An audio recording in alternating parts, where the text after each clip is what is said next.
सगळीकडेच भरपूर अशी थंडी पडलेली आहे. देवच्या पप्पांची सकाळी 4 ते 6 ड्युटी होती. ते घरी आले आणि मला म्हणायला लागले, चल वॉकला जाऊन येऊ.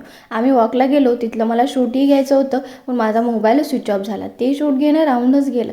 घरी आले, माझं सर्व आवरून घेतलं आणि स्वयंपाकाला सुरुवात केली. देवचा टिफिनही होता, पण मी थंडी आहे म्हणून ना रोज सकाळी जेवण बनवते सर्वांसाठी.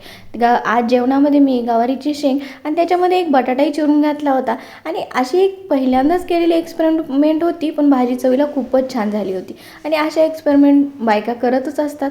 सर्व किचन ओटावर आवरून घेतला, सर्व पूजा वगैरे सर्वच कामं आवरून घेतली. मग घातली इशूला अंघोळ आणि तिची छान तयारी करून दिली. ती खूप खुश आहे, कारण मम्मा माझा व्हिडिओ काढत आहे तर मी खूप छान दिसत आहे असं तिला वाटत आहे. मग तिचं छान आवरून घेतलं आणि तिला बसवलं पियानो वाजवायला. पियानो वाजवायला बसली, पण तिचं काही मन लागत नव्हतं.